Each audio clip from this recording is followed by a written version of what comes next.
ஏக இறைவனின் சாந்தியும் சமாதானமும் நம் அனைவர் மீது நன்று நிலவட்டுமாக என்ற பிரார்த்தனையோடு நான் உங்கள் சமூக நலன் அதிரை அப்துல் ஜப்பார் துல்கருணை அதிரை நிழலுக்காக நம்ம அதிரை நிழல் நேர்காணலில் இன்று இணைந்திருப்பவர் காதிர் மொஹிதீன் கல்லூரி முன்னாள் முதல்வரும் தமிழ் பேராசிரியருமான ஹாஜி ஜனாப் அப்துல் காதர் அவர்கள் தான் நம்மளை இணைஞ்சிருக்கிறாங்க.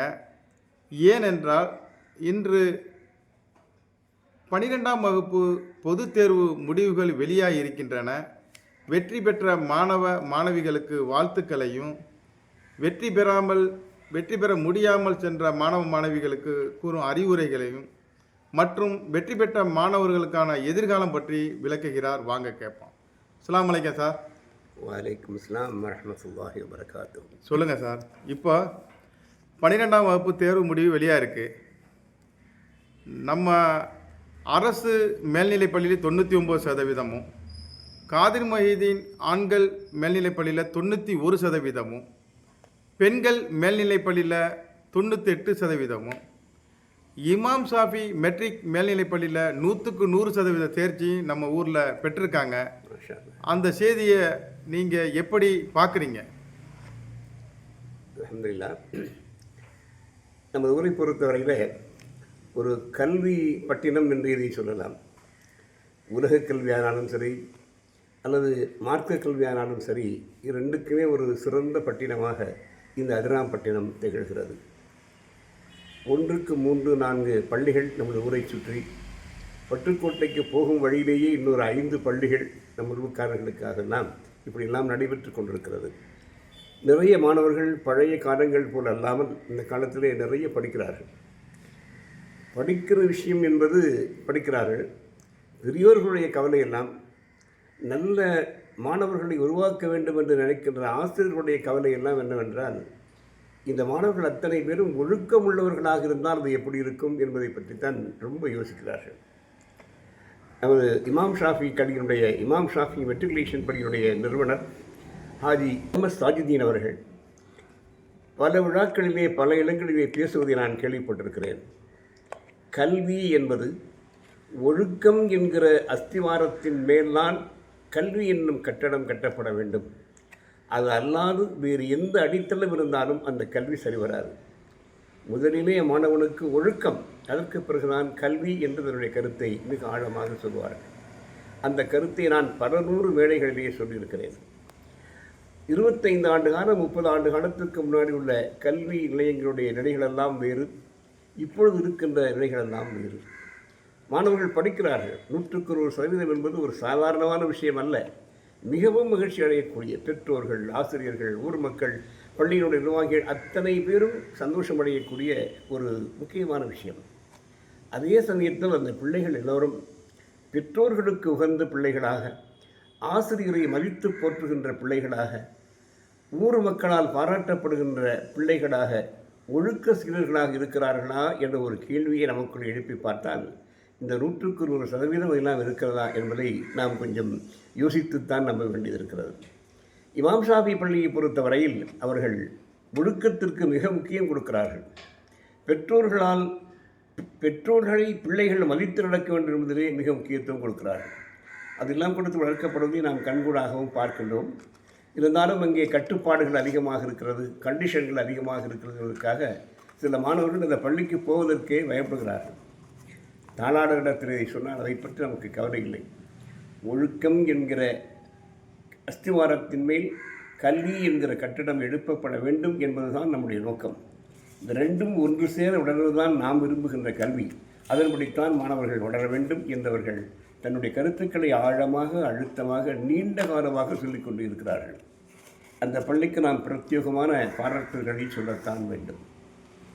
மற்ற பள்ளிகள் இருக்கின்றன, அங்கேயும் மாணவர்கள் நமது ஊரை பொறுத்தவரையில் நான் கல்வி பட்டணம் என்று சொன்னது போல, காதிர் மொஹிதீன் பெண்கள் மேல்நிலைப் பள்ளி 98%, காதிர் மொஹிதீன் ஆண்கள் மேல்நிலைப் பள்ளி 91%, அரசு மேல்நிலைப் பள்ளி 98%, இப்படியெல்லாம் கணக்குகள் வருகின்றன.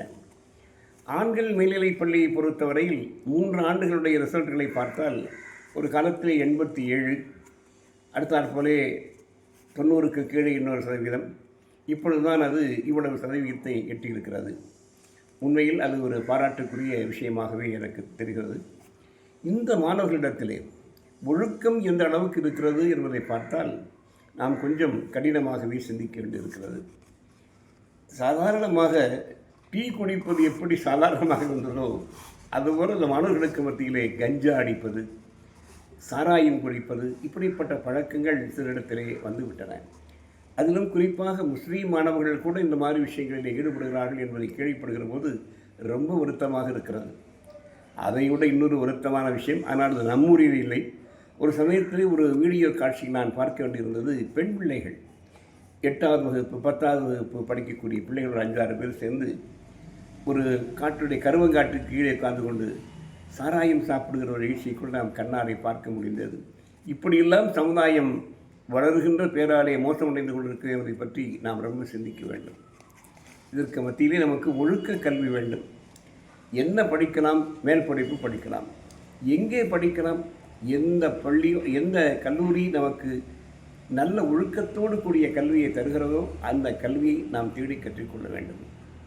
என்னை பொறுத்தவரையில் நான் பெருமையாக வரல, தன்னடக்கத்தோடு சொல்லிக்கொள்வேன். அதிராம்பட்டினத்திலே கிட்டத்தட்ட 67-68 ஆண்டுகளாக கல்லூரி இயங்கி வருகிறது. அதேபோல் உயர்நிலைப் பள்ளி, மேல்நிலைப் பள்ளிகளும் இயங்கி வருகின்றன. நமது ஊரிலே படித்து வெற்றி பெற்ற மாணவர்களெல்லாம் ஏனோ தெரியவில்லை, அதிராம்பட்டினம் வேண்டாம் என்று நினைக்கிறார்கள். திருச்சி வேண்டும், சென்னை வேண்டும், இன்னும் வேறு வேறு இடங்கள் வேண்டும் என்று ஆசைப்படுகிறார்கள். நமது ஊரிலே மருத்துவக் கல்லூரி இல்லை, நமது ஊரிலே பொறியியல் கல்லூரி இல்லை, நமது ஊரிலே விவசாயக் கல்லூரி இல்லை, நமது ஊரிலே கால்நடை கல்லூரி இல்லை. இதெல்லாம் இல்லாத சூழ்நிலையிலே அந்தந்த கல்வியை தேடி போவது, அந்தந்த ஊர்களுக்கு போவது எந்த விதமான குறையும் இல்லை, குற்றமும் இல்லை. இங்கு சென்றால் இங்கே படிக்கலாம் என்று ஒரு மாணவன் அல்லது மாணவி அந்த கோர்ஸை தேர்ந்தெடுத்து விட்டால் அங்கு சென்று படிக்கலாம். அது எந்த விதமான குறையும் இல்லை. சாதாரணமாக பிகாம் படிப்பது, பிபிஏ படிப்பது, பிஎஸ்சி மேத்தமெட்டிக்ஸ் படிப்பது, இந்த மாதிரி படிப்புகளுக்கெல்லாம் வெளியூரை நாடி செல்வதில் எனக்கு கொஞ்சம் கூட அபிப்பிராயமே கிடையாது. நமது ஊரிலே சாதாரணமாக பிஎஸ்சி, பிஏ இந்த வகுப்பிலிருந்து எம்ஃபில், பிஹெச்டி வரையும் எல்லா கோர்ஸுகளுக்கும் பாடங்கள் இருக்கின்றன. நமது ஊரில் மட்டுமல்ல, எங்கெங்கோ மதுரையிலிருந்து, திருச்சியிலிருந்து, கோயம்புத்தூரிலிருந்தெல்லாம் வந்து மாணவர்கள் இங்கே வந்து எம்ஃபில், பிஹெச்டி போன்ற படிப்புகளை பண்ணி டாக்டர் பட்டங்கள் எல்லாம் பெற்றுக்கொண்டு போகிறார்கள். அப்படி இருக்கிற போது நாம் சாதாரணமாக ஒரு இடங்களை பிஏ, பிஎஸ்சி, பிகாம் படிப்பதற்காக வெளியூர்களை நாடி செல்வது எனக்கு அபிப்பிராயமே இல்லை. தாய் தந்தையருடைய கட்டுப்பாட்டில் அன்றாடம் தொழுதியா, வேறு வேலைகள் பார்த்தியா என்று கேட்டுக்கொண்டிருக்கக்கூடிய பெற்றோர்களுக்கு மத்தியிலே வாழ்கின்ற ஒரு இளைஞன் கூட கெட்டுப்போகிறான் என்ற போது இவர்களெல்லாம் தாண்டி ஊரை விட்டு ஊர் போய் யாரோ அறிமுகம் இல்லாத நண்பர்களோடு சேர்ந்து ஹாஸ்டலிலே தங்கிக் கொண்டு அதிலே வெளியிலே சுற்றி கொண்டிருக்கக்கூடிய மாணவனிடத்திலே ஒழுக்கத்தை பார்க்க முடியாது என்பது என்னுடைய மிக தாழ்மையான எண்ணம். நாங்களெல்லாம் இந்த ஊரிலே படித்து இங்கே வேறு செய்து கெட்டு போகவில்லை. எல்லோரும் ஒதுக்குகிற அந்த காலத்திலே என்னடாவை தமிழை படிக்கிறான் என்று சொல்வார்கள். நான் 1972 தமிழ் எம்ஏ முடித்து விட்டு வந்தேன்.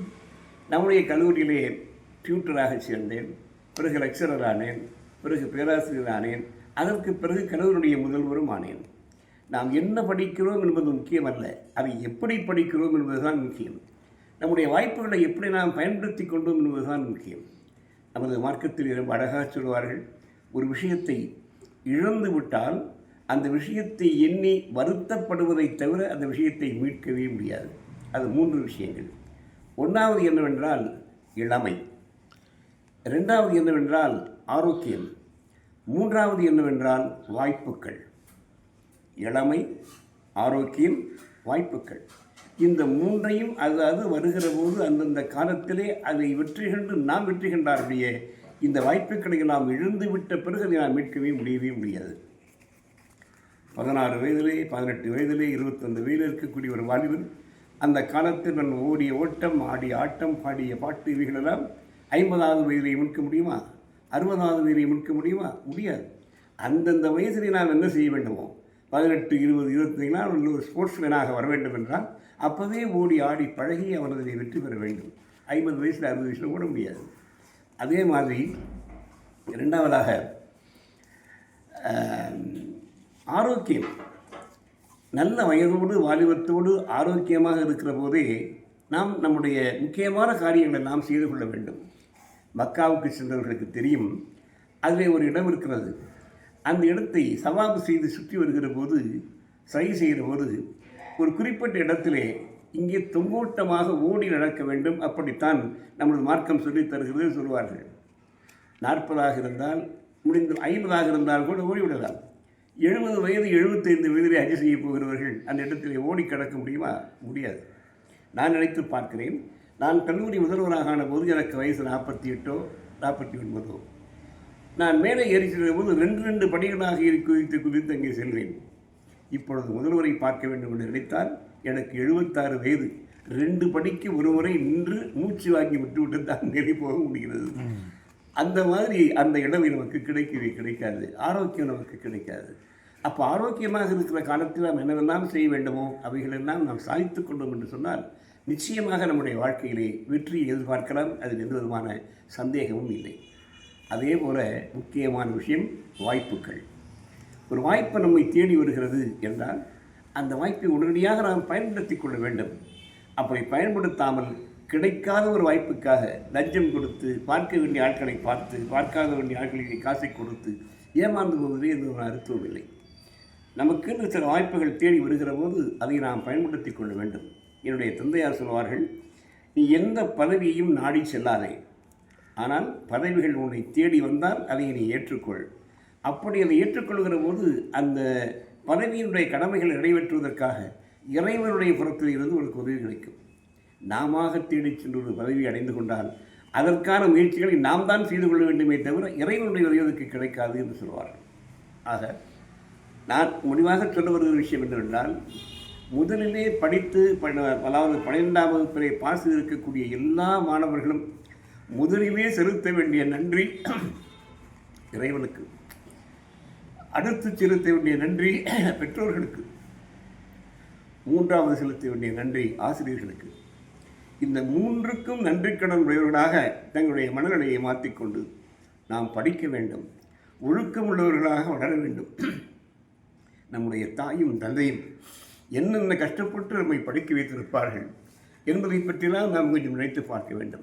அண்மையிலே குன்றக்குடி பொன்னம்பல அடிகளார் அவர்கள் ஒரு கூட்டத்திலே பேசுகிற போது சொன்னார், ஒரு ஏழை குடும்பம், ஏழை என்றால் மிக மிக ஏழ்மையான ஒரு குடும்பம், அந்த தாய் வீட்டுக்கு வீடு சென்று 10 பாத்திரங்கள் செய்துதான் தூச்சித்தான் தன்னுடைய பிள்ளையை படிக்க வைக்கிறாள்.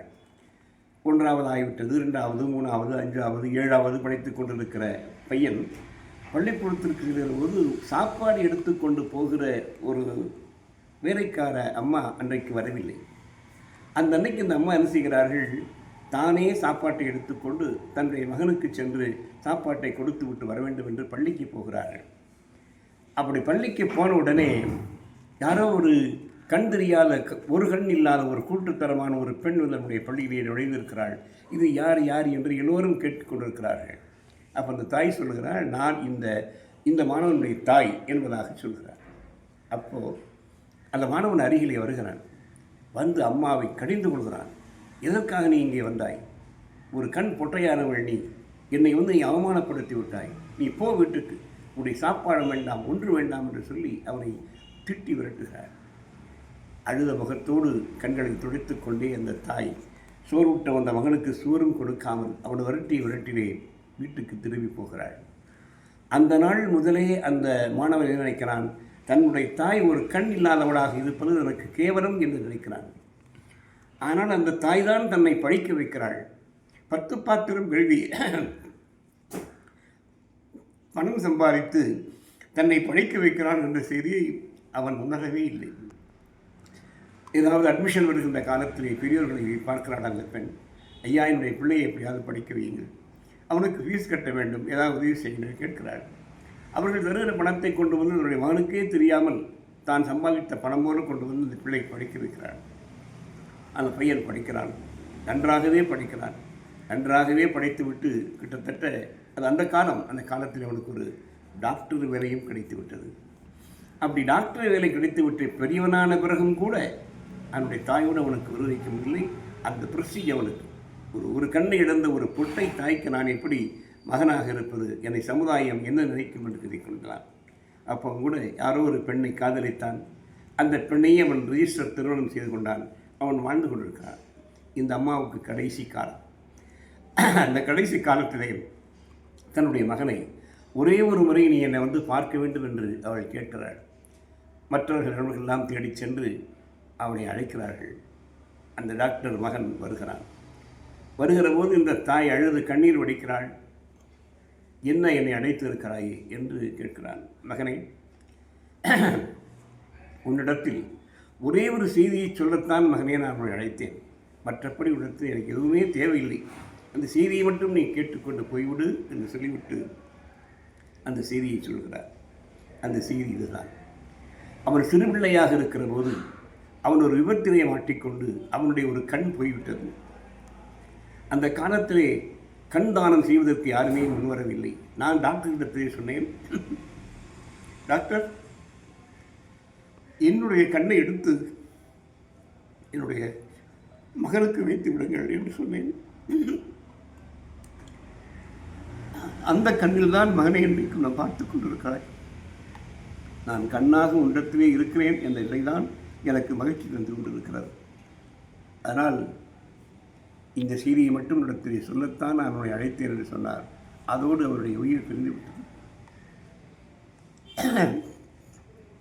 இந்த நிலையை நினைத்து பாருங்கள், எவ்வளவு கடினமாக இருக்கிறது. ஒரு தாய் கண்ணையும் கொடுத்து, அந்த கண்ணை கொடுத்தது நான் தான் என்றதனுடைய மகனத்திலே சொல்லாமல் சாவுக்கு சில நிமிடங்களுக்கு முன்னால் அந்த செய்தியை சொல்லியிருக்கிறாளே, அந்த தாயுடைய தியாகம் எப்படி இருக்க வேண்டும். இதுபோல்தான் எல்லா பெற்றோர்களும் அதை நீங்கள் உணர வேண்டும். நமது ஊரிலே கல்லூரி இருக்கிறது. இங்கு படித்தால் சில ஆயிரம் ரூபாய் செலவுக்களாக படித்து விடலாம். தாயோடு தகப்பனோடு உணவு உண்டு கொள்ளலாம். எல்லா வேலைகளையும் இங்கே செய்து கொடுக்கலாம். தாய் தந்தையர்களுக்கு உதவியாக இருக்கலாம். நீங்கள் நினைப்பது, நான் சென்னையிலே படிப்பேன், திருச்சியிலே படிப்பேன், மதுரையிலே படிப்பேன், கோவையிலே படிப்பேன் என்றால் வசையற்ற பெற்றோர்கள் என்ன செய்வார்கள்? இதையெல்லாம் நீங்கள் கவனிக்க வேண்டும். அதனாலே உங்களுக்கு என்ன தகுதி இருக்கிறதோ அந்த தகுதிக்கு ஏற்ற இடம் எது என்று நீங்கள் நினைத்தால் நமது ஊரில் இருக்கிற கல்லூரிகளை படியுங்கள். ஆண்களுக்கும் வசதி இருக்கிறது, பெண்களுக்கும் வசதி இருக்கிறது. பெண்களெல்லாம் அப்படியே ரேங்குகளை வாங்கி குவித்து கொண்டு இருக்கிறார்கள். அண்மையிலே நான் ரொம்ப பெருமையாக சொல்லிக்கொள்வேன், இமாம் ஷாஃபி பள்ளியுடைய அரபி டீச்சர், அவர்களுடைய மகள் ஒரு பெண் இமாம் ஷாஃபி பள்ளியிலேயே முதல் மதிப்பெண் வாங்கினாள். அந்த பெண்ணை வேறு எங்கும் படிக்க வைக்கக்கூடாது, அஜராம்பட்டினத்தில் தான் படிக்க வைக்க வேண்டும் என்று சொல்லி நானே விண்ணப்ப படிவம் வாங்கி கொடுத்து அந்த பெண்ணை சேர்த்து விட்டேன். கல்லூரியிலே அவளை பார்த்தவுடன், அவர் பெற்றிருந்த மார்க்களை பார்த்தவுடன், அம்மா நீ ஃபீஸ் கூட கட்ட வேண்டாம், எங்களுடைய செலவினை படி என்று சொன்னார்கள். அதே போல் அந்த பெண் படித்து கொண்டிருக்கிறாள். இப்பொழுது 3வது ஆண்டு முடியப் போகிறது. இதுவரையில் அவருடைய கையிலே 90% எட்டிய மதிப்பெண்கள் அவருடைய கையில் இருக்கின்றன. அடுத்த செமஸ்டரில் நான் 90க்கு மேல் வாங்கி விடுவேன் என்று சொல்லிக்கொண்டு இந்த பெண் படித்து கொண்டிருக்கிறாள். அப்படியெல்லாம் வாய்ப்புகள் இங்கே இருக்கிறது.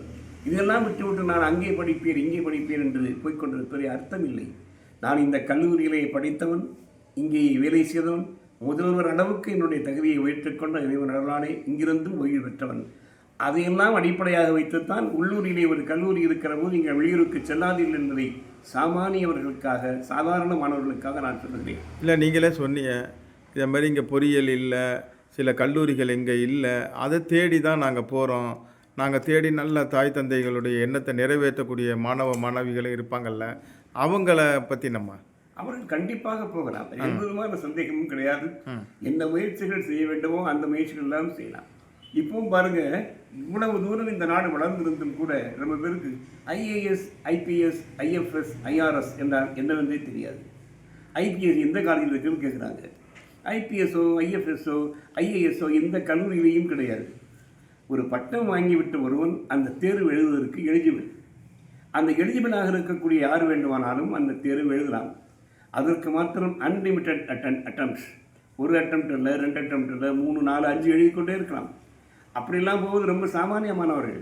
ஒரு நல்ல பிரைட் ஸ்டூடெண்ட், அந்த ஸ்டூடெண்ட் நாம் கையில் எடுத்து நீ ஐஏஎஸ் படி என்று சொன்னால், அந்த ஐஏஎஸ் படிக்க வேண்டும் என்று நினைக்கிற அந்த மாணவனுக்கு ஒரு வெறி வர வேண்டும், பைத்தியம் வர வேண்டும். நான் ஐஏஎஸ் ஆவேன், ஐஏஎஸ் படிப்பேன் என்று சொல்லி உறுதி எடுத்துக்கொண்டால் ஃபர்ஸ்ட் அட்டம்ப்ட்லேயே அவர்கள் பாஸ் செய்து விடலாம். முடியவில்லையா 2வது, அதுவும் முடியவில்லையா 3வது, கண்டிப்பாக அவர்கள் ஐஏஎஸ் ஐபிஎஸ் ஐஎஃப்எஸ் ஆகிவிடுவார்கள். ஒரு ஐஏஎஸ் என்பது ஒரு குட்டி சாம்ராஜ்யத்தினுடைய ராஜா, அவர்களுக்கு தெரிய மாட்டேன் என்கிறது. இப்படியெல்லாம் அவர்களுக்கு ஆர்வமூட்டுவதற்காக பல சமுதாயத்திலே நம்முடைய பெரியவர்கள்லாம் ஆலோசனை சொல்லிக் கொண்டிருக்கிறார்கள். அந்த வகையிலே வருகிற 10ஆம் தேதி நம்முடைய ஷம்சுல் இஸ்லாம் சங்கத்தில் என்ன படிக்கலாம், எங்கு படிக்கலாம் என்பதை பற்றிய ஒரு அருமையான விளக்கம் நடைபெற இருக்கிறது. அப்படி விளக்கு உரை அளிக்க இருக்கிறவர்கள் டாக்டர் ஃபக்கீர் இஸ்மாயில் பிலாலி, புதுக்கல்லூரியினுடைய பேராசிரியர், MA.MPhil PhD அவர்கள். அடுத்தாற்போல doctor Ansar, MSc MPhil, MCom MPhil, PhD பேராசிரியர் இங்கே இப்பொழுது வெற்றி பெற்று இருக்கக்கூடிய மாணவர்களுக்கு ஆலோசனைகள் வழங்க இருக்கிறார்கள். நான் சொல்லுவது நமது ஊரிலே நம்முடைய மாணவர்கள் படிக்க வேண்டும் என்பது, அவர்கள் அறிவுடைய நல்ல மாணவர்கள் ஒரு எங்கெல்லாம் படிக்கலாம், இப்படி படிக்கலாம் என்பதை சொல்ல வருகிறார்கள். பெற்றோர்களுக்கும் நான் கேட்டுக்கொள்கிறேன், மாணவர்களுக்கும் நான் கேட்டுக்கொள்கிறேன். தயவு செய்து உங்களுடைய நேரத்திலே ஒரு 2-3 மணி நேரத்தை ஒதுக்கி 10ஆம் தேதி காலை 9 மணியிலிருந்து 1 மணி வரை ஷம்சுல் இஸ்லாம் சங்கத்தில் நடைபெறக்கூடிய இந்த என்ன படிக்கலாம், எங்கு படிக்கலாம் என்ற விஷயங்களை, அதுவும் முஸ்லீம் பிள்ளைகளுக்கு எது பாதுகாப்பான கல்லூரி, எங்கு சென்றால் சரியாக இருக்கும் என்பதையெல்லாம் தெரிந்து கொள்வதற்கு ஒரு நல்ல வாய்ப்பாக அமையும். ஆகவே நீங்கள் எல்லோரும் இங்கே கலந்து கொள்ள வேண்டும் என்று நான் கேட்டுக்கொள்கிறேன். நான் இந்த இவ்வளவு நேரம் சொன்ன செய்திகளுடைய சுருக்கம், வெற்றி பெற்றவர்கள் அத்தனை பேரும் இறைவனுக்கும் பெற்றோர்களுக்கும் ஆசிரியர்களுக்கும் நன்றி சொல்ல வேண்டும். அது ஒரு முக்கியமான விஷயம். நாம் ஒழுக்கத்தை கடைபிடித்துத்தான் எந்த படிப்பையும் படிக்க வேண்டும். ஒழுக்கம் என்கிற அஸ்திவாரத்தில் தான் கல்வி என்கிற கட்டடம் எழுப்பப்பட வேண்டும் என்ற லட்சியத்தை மனதிலே கொண்டு ஒழுக்க சீடர்களாக, பட்டதாரிகளாக நாம் உருவாக வேண்டும் என்ற எண்ணத்தை நீங்கள் மனதிலே கொள்ள வேண்டும். 3 விஷயங்கள் இழந்துவிட்டால் அதை எண்ணி ஏங்குவதைத்து வருவது வழி இல்லை. 1வது இளமை, 2வது ஆரோக்கியம், 3வது வாய்ப்புகள். நல்ல வாய்ப்புகள் கிடைக்கிற போது அதை பயன்படுத்திக் கொள்ள வேண்டும். அப்புறம் பார்க்கலாம் என்று தள்ளி வைக்கின்ற வேலை வைத்துக் கொள்ளக்கூடாது. இந்த விஷயங்களெல்லாம் நீங்கள் மனதிலே வைத்துக் கொண்டால் நிச்சயமாக உங்களுடைய எதிர்காலம் சிறப்பாக அமையும் என்பதில் எனக்கு கொஞ்சமும் சந்தேகம் எழுவீர்கள். நிச்சயமாக வெற்றி பெறுவீர்கள், சாதனையை நிகழ்த்துவீர்கள். இன்னொரு விஷயம் சொல்லியிருக்கிறேன், என்ன படித்தாலும் அதை எப்படி படிக்கிறோம் என்பதுதான் முக்கியம். அதை சிறப்பாக செய்ய வேண்டும். அந்த சிறப்பாக செய்கிற முயற்சியில்தான் நம்முடைய பட்டங்களும் பதவிகளும் தேடி வரும் என்பதில் சந்தேகமில்லை என்பதை சொல்லி, இந்த அருமையான வாய்ப்பினை நல்கிய அன்பு சகோதரர் அதிரை நிழல் அப்துல் ஜப்பார் அவர்களுக்கு என்னுடைய நெஞ்சார்ந்த நன்றியை மட்டுமல்ல பாராட்டுதல்களை தெரிவித்து விடைபெற்றுக் கொள்கிறேன். நன்றி. நம் அனைவரின் மீதும் இறைவனின் சாந்தியும் சமாதானமும் உண்டாவதாக. அஸ்ஸலாமு அலைக்கும்.